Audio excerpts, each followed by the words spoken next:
kisah, hiduplah seorang raja yang terkenal dengan sifatnya yang bijaksana dan adil. Raja itu memiliki 10 orang putri yang sangat cantik. Anak-anaknya memiliki nama yang berdasarkan dari nama warna. Dari nama putri sulung yang pertama, yaitu Putri Jambon, selanjutnya Putri Nila, Putri Jingga, Putri Ungu, Putri Hijau, Putri Biru, Putri Kelabu, Putri Merah Merona, Putri Oranye, dan putrinya yang terakhir yaitu bernama Putri Kuning. Tapi kebahagiaan itu pun kurang lengkap dikarenakan istrinya meninggal pada saat melahirkan Putri Kuning, anaknya yang bungsu. Dan dikarenakan sibuk mengurusi kerajaannya, raja itu pun semakin jarang bertemu dengan putri-putrinya. 10 putrinya tersebut dirawat oleh seorang inang pengasuh dan kemudian mereka tumbuh besar menjadi anak yang sangat manja dan selalu bertengkar. Dan dari anak-anaknya itu hanya putri bungsu yang tak pernah terlibat di pertengkaran kakak-kakaknya, dan ia lebih senang ketika bermain sendiri. Meskipun kecantikan mereka hampir sama, si bungsu Putri Kuning sedikit berbeda. Ia tak terlihat manja dan nakal. Sebaliknya, ia selalu riang dan tersenyum ramah. Pada suatu saat, raja ingin berpergian dan menanyakan sesuatu pada putri-putrinya. Ayah akan pergi tak lama lagi. Apa kalian ingin sesuatu? Aku ingin perhiasan yang mahal. Aku mau kain sutra yang berkilau-kilau. 9 anaknya pun sibuk menyebutkan berbagai barang mahal. Contohnya seperti kain sutra dan juga perhiasan. Tetapi berbeda halnya dengan Putri Kuning. Aku tak mau apa-apa. Aku cuma ingin ayah kembali dengan sehat dan juga selamat. Anakku, sungguh baik perkataanmu. Tentu saja aku akan kembali dengan selamat dan kubawakan hadiah indah buatmu. Dan selama raja tersebut pergi, kelakuan diri ke-9 putrinya semakin menjadi.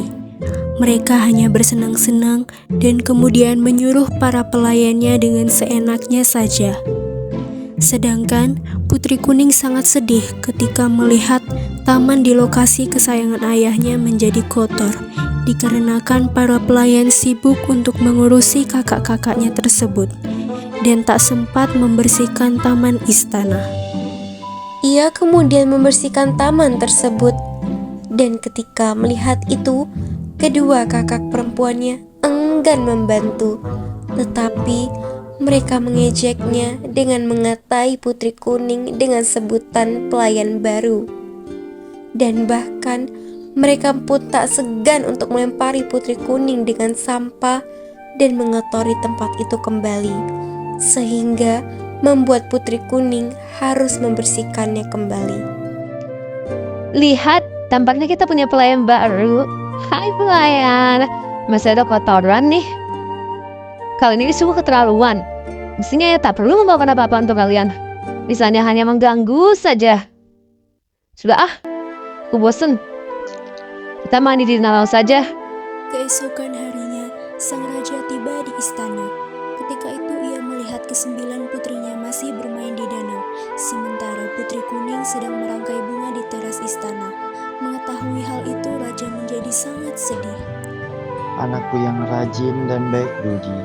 Ayahmu tak mampu memberikan apa-apa selain kalung batu hijau ini. Bukannya warna kuning kesayanganmu?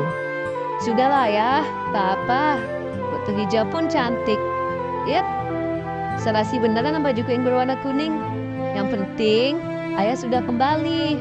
Akan kubuatkan teh hangat untuk ayah. Pada keesokan harinya, Putri Hijau melihat Putri Kuning memakai kalung barunya. Putri Hijau pun merasa iri kepada Putri Kuning, dan kemudian ia menghasut saudaranya tersebut dan mengatakan kalau Putri Kuning telah mencuri kalung itu dari saku ayahnya. Wahai adikku, bagus benar kalungmu.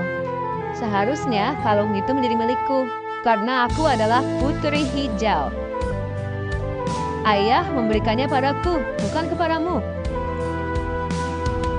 Kalung itu milikku, namun ia mengambilnya dari saku ayah. Kita harus memberinya pelajaran. Mereka lalu merampas kalung tersebut, dan ketika merebutnya secara paksa, mereka tak sengaja memukul kepala Putri Kuning dan menyebabkan Putri Kuning meninggal dunia. Mereka lalu mengubur Putri Kuning di taman, dan tak ada satupun yang berani membuka mulut mengenai hal tersebut. Astaga, kita harus menguburnya. Sudah berbulan-bulan sang raja mencari sang putri kuning, dan tak ada salah seorang dari mereka pun yang tahu kemana putri itu pergi, kecuali kakak perempuan. Dan kakak-kakak perempuannya pun diam 1000 bahasa. Dan saat itulah sang raja sangat amatlah marah. Hai para pengawal, temukanlah Putri Kuning. Aku ini ayah yang buruk. Biarlah anak-anakku kukirimkan ke tempat yang jauh untuk belajar dan mengasah budi pekerti. Suatu hari, muncullah bunga di atas kubur Putri Kuning. Kemudian raja melihatnya. Tanaman apakah ini? Batangnya bagaikan jubah putri, daunnya bulat berkilau bagaikan kalung batu hijau, bunganya putih kekuningan dan sangat wangi. Tanaman ini mengingatkanku pada Putri Kuning. Baiklah, kuberikan nama ia Kemuning. Sejak saat itulah bunga kemuning mendapatkan namanya.